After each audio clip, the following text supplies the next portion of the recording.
बिस्मिल्लाहिर्रहमानिर्रहीम। अस्सलाम वालेकुम नाज़रीन। सबसे पहले मैं आपको अपनी कल की खबर के हवाले से बताऊंगा। अल्हम्दुलिल्लाह वो खबर सच साबित हो गई है आदिल राजा के हवाले से जो हमने कही थी। और वो खबर ये थी कि आदिल राजा को मैंने कहा था कि हमारे सोर्सेज ये बताते हैं कुछ घंटे के लिए डिटेन किया जाएगा और उसके बाद छोड़ दिया जाएगा। आप कल का वीलॉग उठा के चेक कर सकते हैं और यही हुआ। आदिल राजा की अब से कुछ देर कबल ट्वीट आई है, उनको छोड़ दिया गया। आज के वीलॉग में कुछ मजीद तहलका इंगेज डिटेल्स में आपके साथ शेयर करूंगा आदिल राजा के हवाले से। आदिल राजा जो कुछ कर रहे हैं, पाकिस्तानी एजेंसीज जो हैं उन्होंने राब्ता किया यूके में। मजीद आदिल राजा के साथ क्या कुछ होने वाला है ये आपके साथ इस वीलॉग में शेयर करेंगे। साथ आपको बताएंगे कि जो रिहाई मुमकिन हुई है वहां उनसे क्या पूछताछ हुई है, क्या वो अब वीलॉग्स कर सकेंगे या नहीं कर सकेंगे, उनका मोबाइल के हवाले से क्या डाटा वहां पे जो है वो देखा गया है। ये तमाम तफसीलात तो आपके साथ शेयर करेंगे और सुप्रीम कोर्ट का एक इंपॉर्टेंट वाकया आपके साथ शेयर करना है। और वो सुप्रीम कोर्ट में एक दरख्वास्त गुजार जिसको गायब कर लिया गया था और उस दरख्वास्त गुजार जो वापस आया उसने चीफ जस्टिस से दरख्वास्त की, चीफ जस्टिस ने उससे इन चैम्बर में मुलाकात की। वो दरख्वास्त गुजार कौन है, इन चैम्बर मुलाकात क्या हुई और चीफ जस्टिस ने क्या ऑर्डर्स जारी किए, और ये खसूसी मुलाकात की तफसीलात अंदर की आपके साथ इस व्लॉग में शेयर करें। अगर आपने अभी तक चैनल को सब्सक्राइब नहीं किया तो सब्सक्राइब जरूर कर दें, बेल का आइकन जरूर दबाएं। कल हमने आपको खबर दी कि आदिल राजा साहब जो हैं उनको लंदन पुलिस ने उठा लिया और लंदन पुलिस उनको तफ्तीश करेगी उठा के कि क्या कुछ आदिल राजा साहब करते रहे हैं। सबसे पहली बात यह है, आदिल राजा साहब जो हैं 9 मई के बाद से और 9 मई से पहले से भी ये ऐसे व्लॉग्स और फैब्रिकेटेड स्टोरीज में आप ये कह सकते हैं ये इनकी जानिब से की गई हैं, जिस पर जो पाकिस्तानी एजेंसीज हैं और खसूसन ISI दीगर एजेंसीज जो हैं उन्होंने बाकायदा तौर पर शिकायत की हैं। और वो शिकायत ये हैं कि ये इंसाइटमेंट टू द वायलेंस पर उकसा रहे हैं लोगों को और पाकिस्तान के अंदर बदअमनी पैदा कर रहे हैं। और यही वजूहात बनी है कि जो पाकिस्तान के लॉ इन्फोर्समेंट एजेंसीज हैं उन्होंने जब राब्ता किया तो बरतानिया में इस बात पर एक्शन लिया गया और आदिल राजा को जो है वो बुला लिया गया और आदिल राजा से 8 घंटे तक सवाल जवाब का सिलसिला जारी रहा। उनको डिटेन रखा गया और आदिल राजा से पूछा गया कि वो आखिर अपनी फैब्रिकेटेड स्टोरीज के थ्रू क्यों अवाम पाकिस्तान में एक इंतशार पैदा कर रहे हैं। और आदिल राजा को बताया ये गया कि आपके पास जो आप कुछ कह रहे हैं व्लॉग्स में उसके कोई सबूत मौजूद है। मैं आपके साथ ये भी इंफॉर्मेशन शेयर करता चलूं कि हमारे कुछ ज़राए हमें बताते हैं कि आदिल राजा को बताया जा रहा है कि फंडिंग की जा रही है और ईस्टर्न बॉर्डर से फंडिंग की जा रही है और आदिल राजा जो हैं वो इस टाइम सस्पिशियस हैं। हम लोग बड़े मैं खुद भी उनके व्लॉग्स देखें, लेकिन राइट नाउ जो इन्फॉर्मेशन हमारे पास आ रही है वो ये है कि उनके जो है ताल्लुकात हैं वो फंडेड जो है ये प्रोपोगेंडा कर रहे हैं पाकिस्तान आर्मी और पाकिस्तान के इदारों के ख़िलाफ़।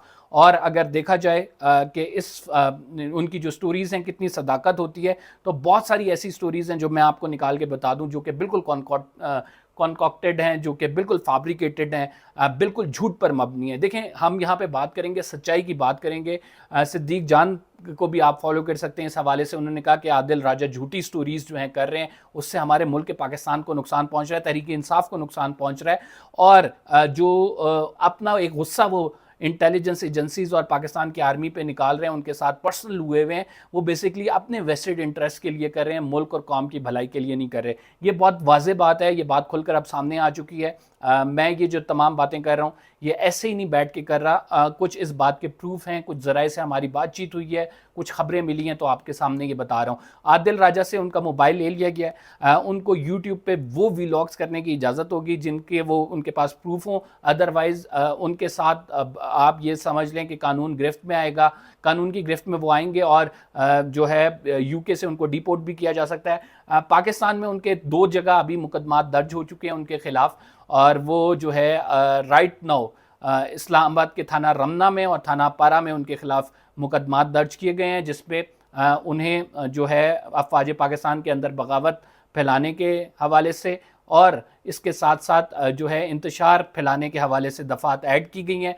और ये भी एक्सपेक्ट किया जा रहा है कि अगर आदिल राजा के ख़िलाफ़ यूके में ये तफसीलात ये मामलात आगे बढ़ते हैं तो इसकी कोई एक भयानक तस्वीर भी सामने आ सकती है उनके लिए। उसकी वजह यह है कि यूके की एजेंसीज जो हैं वो इस बात को, चूँकि वहाँ पे रूल ऑफ लॉ है, बड़ा चेक करती हैं कि आया कि सिर्फ एक फैब्रिकेटेड स्टोरी की जा रही है या फिर जर्नलिस्ट के पास या फिर जो भी व्लॉगर है उसका प्रूफ भी मौजूद है। तो लिहाजा आदिल राजा का मोबाइल जो है कन्फिस्केट कर लिया गया है, उसे चेक किया गया है, और इसी वजह से उनकी ट्वीट देखें तो आपको ट्वीट देखते ही साथ पता लग जाएगा कि उन्होंने कहा है कि मैं अपनी स्ट्रगल जारी रखूंगा, लेकिन मैं जो हूँ पुरअमन स्ट्रगल जारी रखूंगा, मैं वायलेंस पे नहीं उकसाऊंगा। उन्होंने अपना बाकायदा वाज़ेह मैसेज दिया, और ये वजूहात ये हैं कि उनको जो डिटेंशन में रखा गया उसकी वजह से उनका थोड़ा सॉफ्टवेयर अपडेट बाकायदा तौर पर हुआ है। उनको डिपोर्ट भी किया जा सकता है क्योंकि वो यूके के शहरी नहीं है। उनकी बीवी जो है उनको नेशनलिटी हासिल है, और वो बीवी के चूँकि वो स्पाउस हैं, और उसी वीज़ा पे वो आदिल राजा साहब अजाइलम सीख कर रहे हैं वहाँ पे, कि उनको पाकिस्तान में लाइव थ्रेट्स हैं, और ये उन्होंने कहा है। बहरहाल हम आगे चलते हैं, आपको स्टोरी बताते हैं सुप्रीम कोर्ट ऑफ पाकिस्तान से। सुप्रीम कोर्ट ऑफ पाकिस्तान में हनीफ राही नामी, ये हनीफ राही जो हैं ये दरख्वास्त गुजार हैं बेसिकली। इन्होंने दरख्वास्त दायर की थी प्रैक्टिस एंड प्रोसीजर बिल के हवाले से, इन्होंने दरख्वास्त दायर की थी। ये अक्सर ऐसी दरख्वास्तें दायर करते हैं जिनकी ज़रूरत होती है और दायर करवाई जाती हैं। किसने दायर दरख्वास्त की, इनको उठाया गया, और फिर इनके साथ क्या हुआ, ये एक बड़ा इंटरेस्टिंग किस्सा है। हनीफ राही साहब ने दरख्वास्त दायर की थी, और दरख्वास्त इनकी ये थी कि जो प्रैक्टिस एंड प्रोसीजर बिल है इसको कलअदम करार दिया जाए, और इसके साथ हनीफ राही ने ये भी दरख्वास्त दायर की हुई थी कि जो इससे पहले वाला बिल है, इसके बाद वाला रिव्यू एंड जजमेंट बिल, उस पर नज़र षानी की जाए। हनीफ राही की ये दो दरख्वास्तें थी, उनको उन्होंने कोर्ट में बाकायदा तौर पर पार्टी थे, अदालत ने इसका नोटिस लिया, अदालत ने इस पर कार्रवाई शुरू की, और फिर अचानक हनीफ राही साहब जब एक दिन सुप्रीम कोर्ट से बाहर जा रहे थे तो उनको उठा लिया गया। उनको उठाया गया, हनीफ राही के बकौल उन पर प्रेशर डाला गया कि वो दरख्वास्त वापस लें, लेकिन वो प्रेशर में नहीं आए।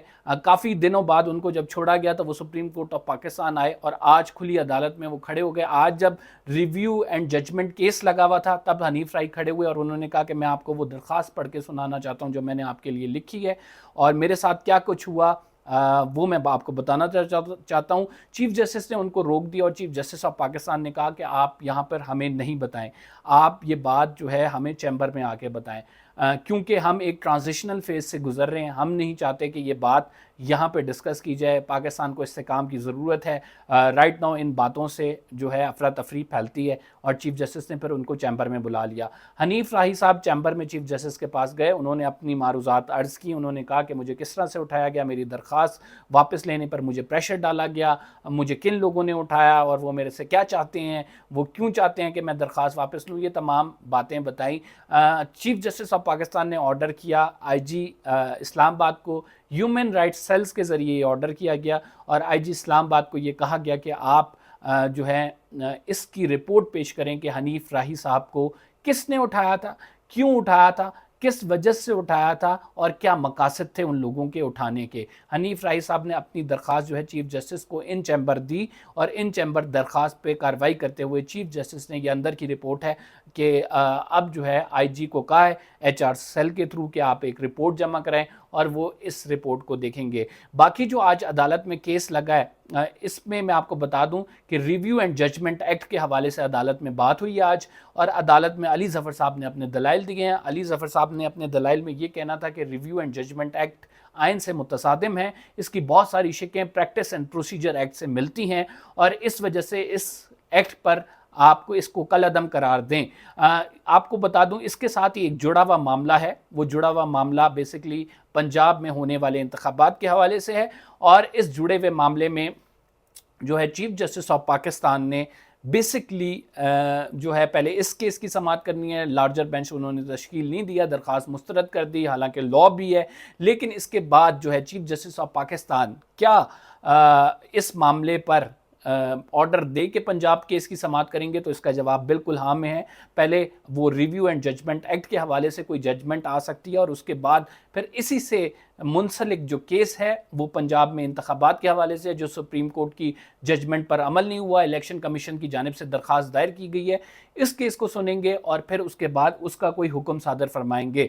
अब अटॉर्नी जनरल ऑफ पाकिस्तान ने दलाइल देने हैं, इलेक्शन कमीशन अपने वकील के ज़रिए सजील सवाती के ज़रिए दलाइल दे चुका है, जो अली ज़फ़र साहब हैं उन्होंने PTI की तरफ से दलाइल दे दिए हैं, और अब जो है जो दलाइल दिए जाएंगे वो बेसिकली جو ہے وہ اٹارنی جنرل آف پاکستان کی جانب سے دیے جائیں گے. یہ مقدمہ کل ہو سکتا ہے ریزرو ہو جائے, اس کا ورڈکٹ یا سنا دیا جائے, اور اس کے بعد پنجاب انتخابات میں ریویو پیٹیشن کو بھی جلد فیصلہ کر لیا جائے گا. دیکھتے ہیں معاملات کس طرف بڑھتے ہیں. جو بھی اپڈیٹ ہوئی ہم آپ کو ضرور بتائیں گے. قمر زیدی کو اجازت دیجیے. اللہ نگہبان.